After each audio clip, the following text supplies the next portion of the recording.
Stump पर लगा बल्ला, फिर भी सुनील नरेन क्यों रहे नॉट आउट? समझे पूरा नियम। आईपीएल 2025 के पहले मैच में आरसीबी ने केकेआर को 7 विकेट से करारी शिकस्त दी। इस जीत के साथ आरसीबी ने 2 अंक हासिल कर लिए हैं। मैच में defending champion Kolkata night Riders को पहले बल्लेबाजी करते हुए देखा गया था। वहीं जब केकेआर की तरफ से सुनील नरेन बल्लेबाजी कर रहे थे तो इस दौरान उनका बल्ला स्टंप से लग गया था, लेकिन तब भी नरेन को अंपायर ने आउट नहीं दिया था। अब इसके पीछे की वजह भी सामने निकल कर आई है। क्यों नरेन को नहीं दिया गया आउट? दरअसल पारी के 8वें ओवर की चौथी गेंद सुनील नरेन के सिर के ऊपर से चली गई थी। हालांकि नरेन ने इस गेंद को छोड़ दिया था, लेकिन उनका बल्ला ज्यादा पीछे जाने की वजह से स्टंप पर लग गया था, जिस पर विराट कोहली और रजत पाटीदार ने एक अपील भी की थी। लेकिन तभी लेग अंपायर इसे गेंद को वाइड दे चुके थे, यानी गेंद पहले ही डेड हो गई थी। आरसीबी के खिलाफ पहले मैच में सुनील नरेन ने बल्ले और गेंद दोनों से कमाल का प्रदर्शन किया था। पहले बल्लेबाजी करते हुए नरेन ने 26 गेंद पर 44 रन की पारी खेली थी। अपनी पारी में सुनील नरेन ने 5 चौके और 3 शानदार छक्के लगाए थे। इसके केकेआर के तरफ गेंदबाजी में नरेन सबसे किफायती गेंदबाज रहे थे। उन्होंने गेंदबाजी करते हुए 4 ओवर में महज 27 रन देकर 1 विकेट हासिल किया था। केकेआर के बाकी सभी गेंदबाजी ने 10 से ज्यादा की इकोनॉमी से रन खर्च किए थे, लेकिन सुनील नरेन एकमात्र ऐसे गेंदबाज रहे जिनका इकोनॉमी रेट 7 से भी नीचे रहा था। आईपीएल 2025 के पहले मैच में ही हाई वोल्टेज ड्रामा देखने को मिला। Defending champion Kolkata night Riders और रॉयल चैलेंजर्स बेंगलुरु के बीच ईडन गार्डन्स में यह मुकाबला खेला गया।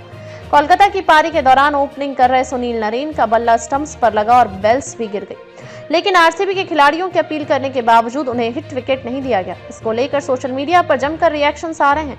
कुछ लोगों का कहना है कि नरेन आउट थे और अंपायर ने गलत फैसला लिया, जबकि कुछ का कहना है कि नियम के मुताबिक नरेन आउट नहीं थे और अंपायर्स ने सही फैसला लिया। आइए हम जानते हैं कि घटना क्या है और नियम क्या कहते हैं। दरअसल आरसीबी ने टॉस जीतकर केकेआर को पहले बल्लेबाजी का न्योता दिया था। सुनील नरेन और क्विंटन डिकॉक ओपनिंग के लिए उतरे।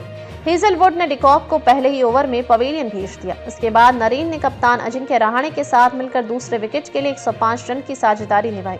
इसी कड़ी में पारी के 7वें ओवर में आरसीबी ने रसीक सलाम गेंदबाजी कर रहे थे। इस ओवर में रसीक की शॉर्ट गेंद को छोड़ने और उस पर झुकने के चक्कर में उनसे गलती हुई। उनका बैट स्टंप्स पर जा लगा और बेल्स बिखर गई। हालांकि तब तक लेग अंपायर ने गेंद की हाइट की वजह से उसे वाइड करार दे दिया था और विकेट कीपर जितेश शर्मा ने गेंद को दस्तानों में कलेक्ट कर लिया था, यानी नरेन ने गेंद को खेलने के अपने प्रयास एक्शन ऑफ प्लेइंग डिलीवरी को पूरा कर लिया था और विकेट कीपर के पास गेंद जाते और अंपायर के इशारों करते ही गेंद डेड हो गई थी। क्रिकेटर के एमसीसी नियमों के मुताबिक एक बल्लेबाज हिट विकेट आउट तब होता है जब वह या उसका बल्ला गेंद को खेलने के दौरान स्टंप से टकराता है, या फिर रन के लिए दौड़ते समय वह या उसका बल्ला स्टंप से टकराता है, या फिर गेंद को विकेट पर टकराने से रोकने के लिए गेंद को बल्ले से दूसरी बार हिट करने के दौरान वह या उसका बल्ला स्टंप से टकराता है। हालांकि एक बल्लेबाज तब हिट विकेट आउट नहीं होता है अगर शॉट खेलने के बाद और डिलीवरी पूरी होने के बाद हो जाने के बाद वह या उसका बैट स्टंप से टकराता है। तो चूंकि गेंद विकेट कीपर के दस्तानों में जा चुकी थी और डिलीवरी पूरी हो चुकी थी और उसके बाद नरेन का बल्ला स्टंप से संपर्क में आया था, इसलिए अंपायरों ने इसे नियम 35.2 के तहत नॉट आउट करार दिया। उदाहरण के तहत कई बार खुद या विकेट कीपर के प्रयास से बेल्स नीचे गिर जाती हैं तो बल्लेबाज बेल्स उठाकर लगाने की कोशिश करता है। यह ठीक उसी प्रकार है। गेंद के विकेट कीपर के दस्तानों में जाने के बाद वह गेंद डेड हो चुकी थी। आरसीबी के खिलाड़ियों ने अपील भी की, लेकिन अंपायर ने इसे नकार दिया।